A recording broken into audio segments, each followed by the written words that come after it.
A South Austin home up in flames, and tonight investigators say an arsonist might be behind it all. Good evening, I'm Jenny Lee. And I'm James Irby. Calls about the fire started coming in just after 7 o'clock this morning. The home in the 5700 block of Encino Cove. Police say one of those callers described a suspicious person outside that house before the fire started. Fox 7's Foti Kalergis is outside the home with the latest on the investigation. Foti.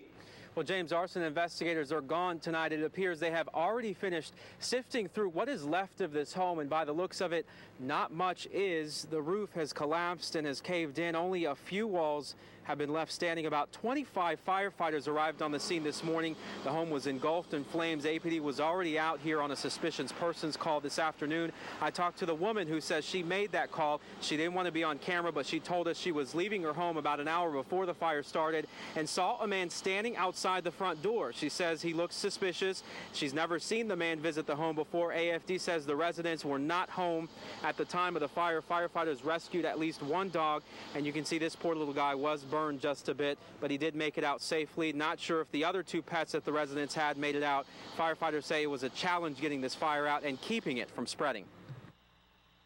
Yeah, they were in danger. In fact, the firefighters did a very good job because some of the heat was exposing the other houses to potential ignition. Some of the shingles on the nearby houses were starting to smoke, and our firefighters certainly protected those houses also and kept fire from spreading to those. And back live here in South Austin, the woman who called in the suspicious persons told me that the man was tall, wearing glasses, had on a shirt and shorts, and was middle-aged. Not much to go on that description. Austin Police Department not confirming any of that so far. Arson investigators say there is evidence, however, to believe that an arsonist is to blame for this fire. Of course, we'll have more coming up tonight at 9. Reporting live in South Austin tonight, Foti Kalergis, Fox 7 News Edge. Another house fire, this one in Tennessee. 7 people died, including 5 small children. 3 people were able to escape. They're still recovering today. The fire happened in Memphis early Saturday morning. Firefighters got the flames under control in about 20 minutes, but once the smoke cleared, they found 1 adult, a teenager, and 5 children who didn't make it out of the home. No word on what caused that fire. 1 man is dead after being tased by police at least 4 times. This happened in southern Florida. Authorities say 45-year-old Kenneth Oliver showed up at a friend's house screaming and banging on the door. The friend got scared and called police. That's when cops used their tasers on Oliver. He went into shock and later died at the hospital. Oliver's brother said he knew Oliver would not make it. When the police came, I told him, I said, he's under the influence, so you guys should be careful. So when I seen them tase him, they tased him 3 different times. They just kept tasing him. Miami-Dade police are investigating what happened. Despite Houston police investigating about 70 complaints of taser use, no wrongdoing has been found. The Houston Chronicle reports that Houston police fired taser stun guns nearly 1,700 times during a period of 3.5 years. Critics say officers use the stun guns without justification, often on people who aren't guilty of a crime. Students and teachers are getting ready to go back to school, but not many expected guns to be on the supply list. Starting this fall, the Harold Independent School District, that's northeast of Wichita Falls, will be letting teachers bring guns to school. The superintendent says the move is all about safety. The closest police station is 30 miles away. We've passed some policies to ensure that if somebody is an active shooter coming into the school, that we can counteract that particular danger. In doing so, protect the kids. Teachers will have to get a concealed handgun license and go through crisis management training before they're able to take those guns.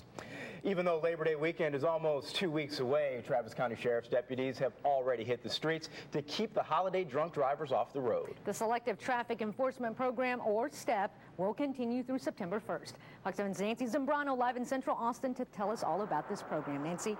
And Jenny, there are 2 main causes of traffic fatalities in Travis County, one of them being alcohol, the other speed.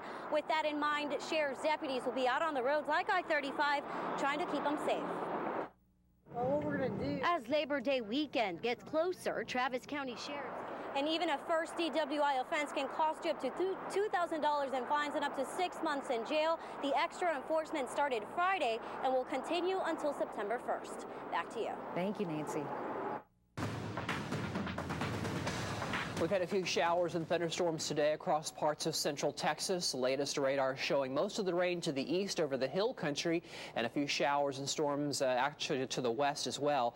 We're seeing those showers and thunderstorms very slowly drifting onto the north, very, very slowly. Some of these will put down some heavy rain around the Llano area, possibly into Fredericksburg here shortly, and then maybe into parts of Taylor and Hutto here in the next hour or two. Not much going on here around the city of Austin just yet.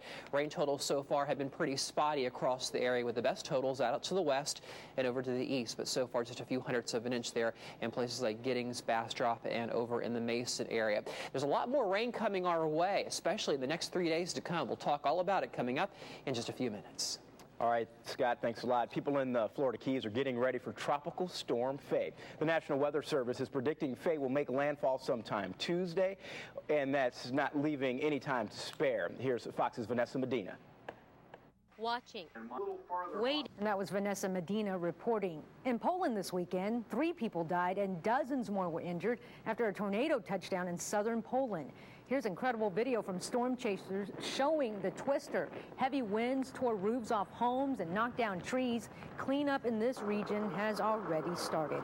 Cleanup in another city has started as well. Volunteers are sprucing up their hometown, all to make a good impression. That's right. Coming up, we'll tell you how important this job is and why everyone is pitching in. Then, did you see this? 2 men vying for the most powerful position in the free world. Not those two, but those two. There you go. Hugging. We'll take you on stage with the 2-minute embrace when the Fox 7 News at 5 returns.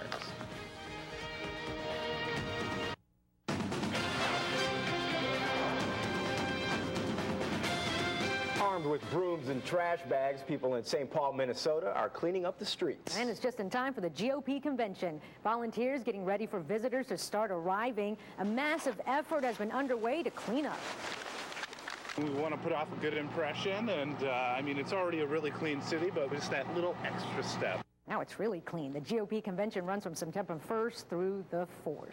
In the meantime, John McCain and Barack Obama are campaigning, but this weekend both men appeared on the same stage for the very first time at Orange County, California's Saddleback Church.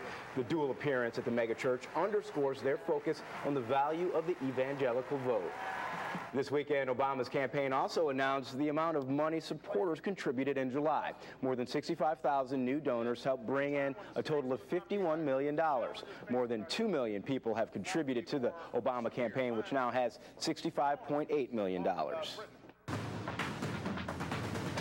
And we're tracking a few widely scattered showers and thunderstorms on radar today. A few off to the east of Austin and some over the hill country. They're all tracking off to the north very slowly. More rain, though, in the forecast for Monday and Wednesday. We'll talk more about it coming up after the break.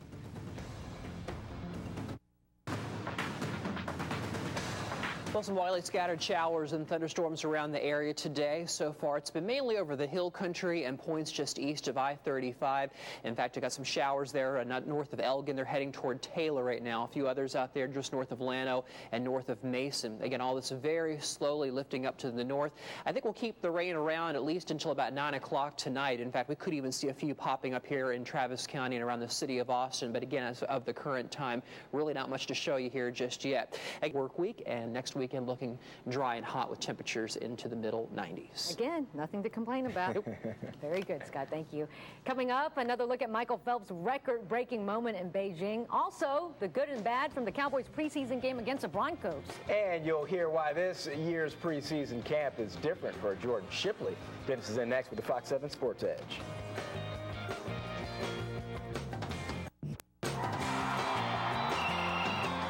Michael Phelps dreamed it, then he did the work and got it done. Last night in Beijing, the American 3-zip on a one-hitter over 8 innings from Roy Oswald. I know you're a big Biggio fan, being from Houston. And now Phelps and Bolt added to that list. They're all my heroes. I want to be like Bolt. I know. I can be half as fast as that. Did you see that? I'm breaking a world record and telling everybody what. He knew it. What? Oh, that was Come great. get me. And of course, Michael Phelps, we can say. Yeah. Amazing. It's been great to watch. Yep. All right, Dennis, thank you. Sure. We'll be right back.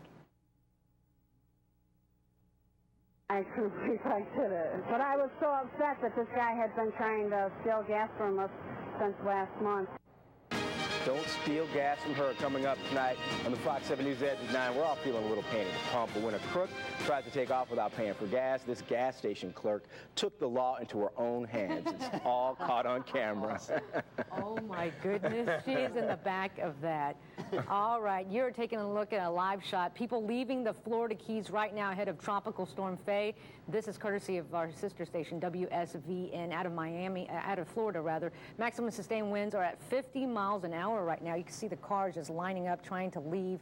Florida Key officials are closing schools. They're opening shelters and urging visitors to leave.